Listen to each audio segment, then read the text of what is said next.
Hello students, I am Kiran Gupta from MB international school नया गांव कोटा। आज हम हिंदी 1 में पद्य भाग के अंतर्गत पाठ 5 का अध्ययन करेंगे। पाठ 5 का नाम है पर्वत प्रदेश में पावस और इस कविता के कवि हैं श्री सुमित्रा नंदन पंत।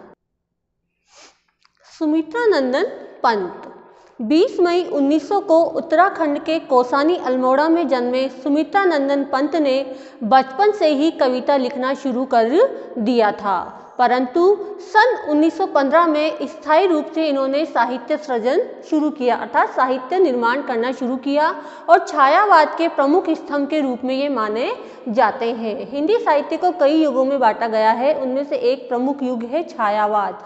छायावाद में जितने भी कवि हुए हैं उन्होंने अधिकांशतः प्रकृति परक कविताओं की रचना अधिक की है, उनमें से सुमित्रा नंदन पंत भी एक हैं। पंत जी की आरंभिक कविताओं में प्रकृति प्रेम और रहस्यवाद झलकता है। इन्होंने प्रारंभ में जो कविताएं लिखी है उसमें प्रकृति से संबंधित प्रेम और रहस्य दिखाई देता है। पंत जी को कला और बूढ़ा चांद कविता संग्रह पर 1960 में साहित्य अकादमी पुरस्कार से सम्मानित किया गया और 1969 में चिदंबरा संग्रह पर इन्हें ज्ञानपीठ पुरस्कार से सम्मानित किया गया और इसके साथ ही अन्य कई पुरस्कार इन्हें दिए गए। इनका निधन 28 दिसंबर 1977 को हुआ। इनकी अन्य कई प्रमुख कृतियां हैं वीणा, पल्लव, युगवाणी, ग्राम्या, स्वर्ण किरण और लोकायतन। पाठ प्रवेश। भला कौन होगा जिसका मन पहाड़ों पर जाने को न मचलता हो। कवि ने यह स्पष्ट किया है कि ऐसा कोई मनुष्य नहीं होगा जो खुले रूप से प्रकृति का विचरण नहीं करना चाहेगा, प्रकृति का आनंद नहीं उठाना चाहेगा। सुदूर हिमालय तक अर्थात दूर स्थित हिमालय तक जाने का अवसर यदि किसी को नहीं मिलता तो वे भी अपने आसपास के पर्वत प्रदेश में जाने का अवसर शायद ही हाथ से जाने देते हों। यदि हिमालय तक किसी को जाने का अवसर नहीं मिले तब भी यदि उनके आसपास कोई पर्वतीय क्षेत्र है तो वह वहाँ जाना नहीं छोड़ते हैं, वहाँ का आनंद उठाना वह नहीं छोड़ते हैं।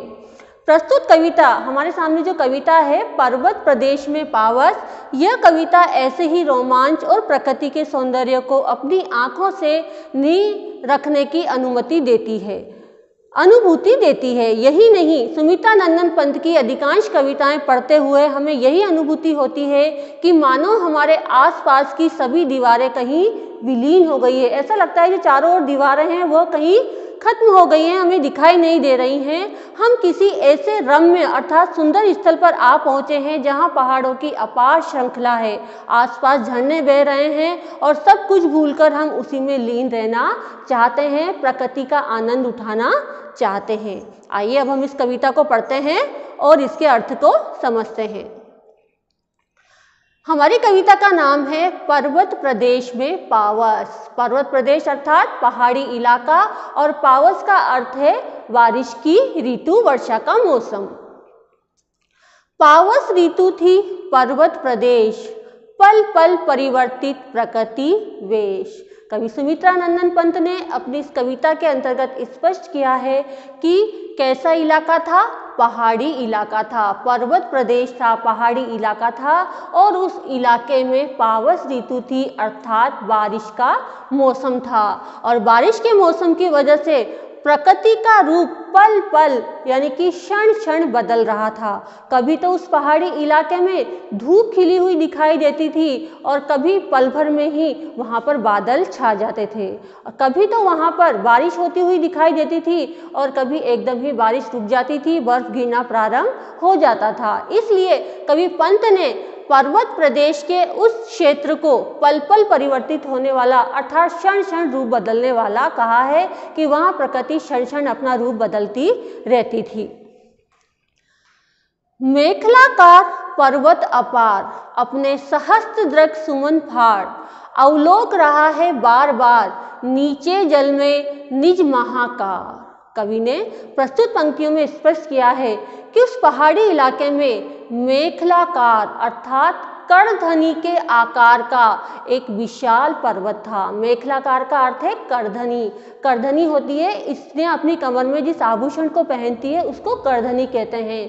तो उस पहाड़ी इलाके में करधनी के समान एक विशाल पर्वत था। वो विशाल पर्वत ऐसा लग रहा था मानो, सहस्त्र का अर्थ है हजारों, दृग का अर्थ है नेत्र और सुमन का अर्थ है फूल। उस पर्वतीय इलाके में ऐसा लग रहा था कि करधनी के समान विशाल आकार वाला वह पर्वत अपने हजारों नेत्र रूपी फूलों को खोलकर अवलोक रहा है बार बार नीचे जल में निज महाकार। वह क्या कर रहा है, अपने नेत्र रूपी फूलों से बार बार नीचे जो जल इकट्ठा हो रहा है, पर्वत के ऊपर जो झरने हैं उनसे जो जल झरझर करके बह रहा है और जो नीचे इकट्ठा हो रहा है, उस नीचे के जल में वह अपने महान और विशाल आकार को बार बार अवलोक रहा है, यानी कि बार बार देख रहा है।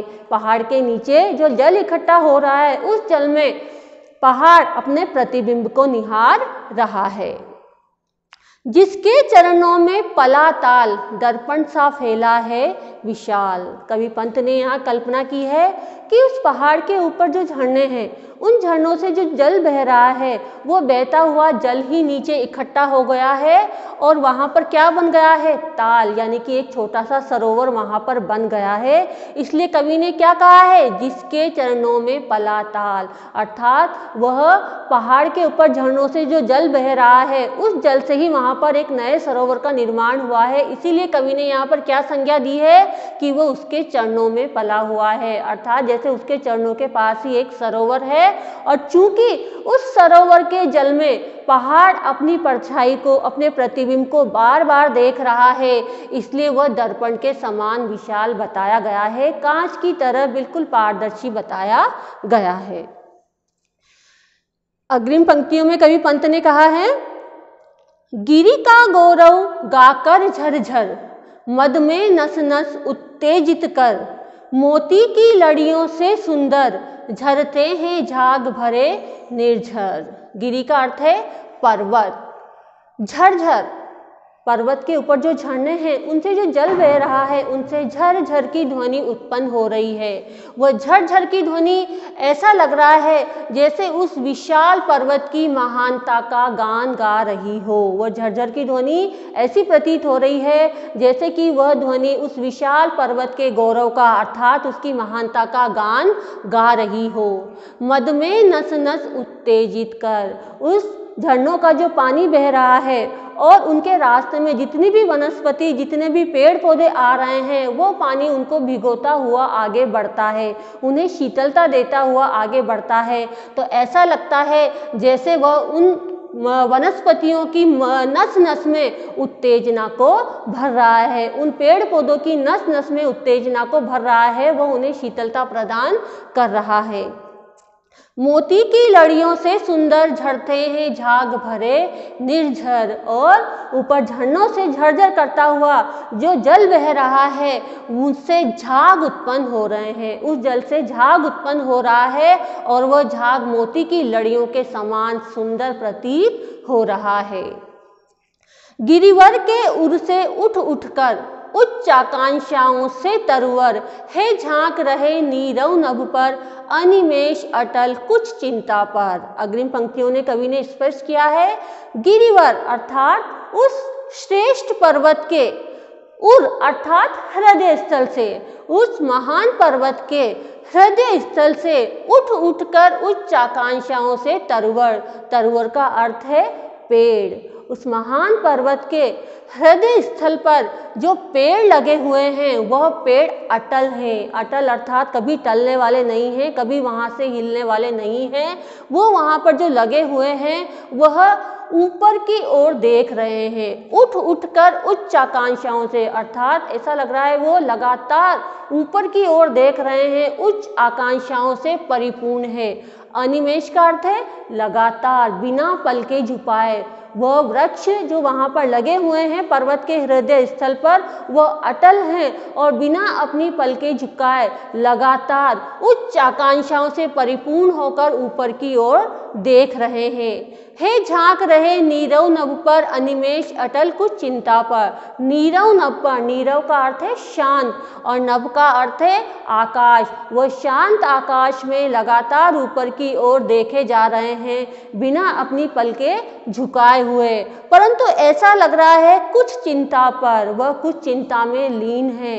वो चिंता में लीन है कि कहीं उनका अस्तित्व इन झरनों से बहने वाले जल से नष्ट न हो जाए। उड़ गया अचानक लो भूधर, फड़का अपार पारद के पर।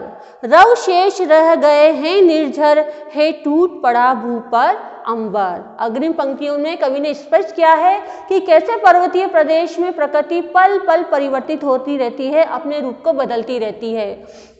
कवि ने यह स्पष्ट किया है, उड़ गया अचानक लो भूधर। लो, जो इतना बड़ा पहाड़, इतना विशाल पर्वत हमको दिखाई दे रहा था, वह भूधर अर्थात पहाड़ अचानक जैसे गायब हो गया, अचानक जैसे वह उड़ गया। और अब वहाँ क्या हो गया था? फड़का अपार पारद के पर। अब वहाँ पर अपार यानी कि विशाल, बहुत सारी, पारद यानी पारे के समान सफेद पर चमकीले पंखों जैसी बर्फ चारों ओर फैल गई थी। जहाँ पर एक बहुत बड़ा विशाल पर्वत दिखाई दे रहा था, वह पर्वत जैसे वहाँ से गायब हो गया था और अब चारों ओर पारे के समान सफेद और चमकीले पंखों वाली बर्फ वहाँ पर दिखाई दे रही थी। रव शेष रह गए हैं निर्झर, निर्झर यानी झरना।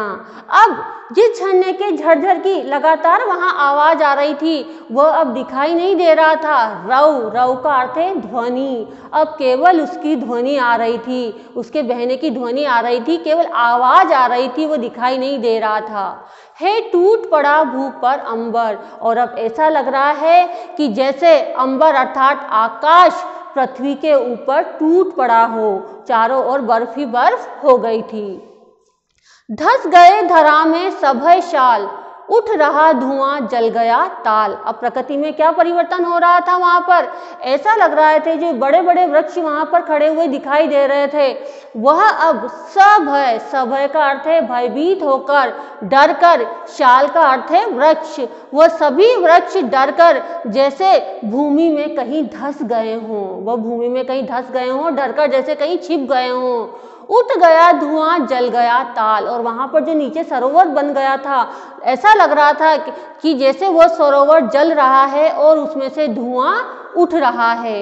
यो जलद यान में विचर विचर था इंद्र खेलता इंद्रजाल। इस प्रकार कवि पंत ने यहाँ कल्पना की है कि इस तरह से जलद यान अर्थात जलद का अर्थ है बादल, इस प्रकार अपने बादलों के विमान में बैठकर वहां पर विचरण करके, वहां पर घूम घूम कर अपने बादलों के विमान में बैठकर था इंद्र खेलता इंद्रजाल। वर्षा के जो देवता होते हैं इंद्र, वह अपना इंद्रजाल दिखा रहे थे, अर्थात वहां पर अपनी जादूगिरी दिखा रहे थे। वर्षा के देवता, बारिश के देवता जो इंद्र है, वह बादलों के विमान में बैठकर वहां पर घूम घूम कर अपनी जादूगिरी दिखा रहे थे, अपना खेल दिखा रहे थे। Thank you.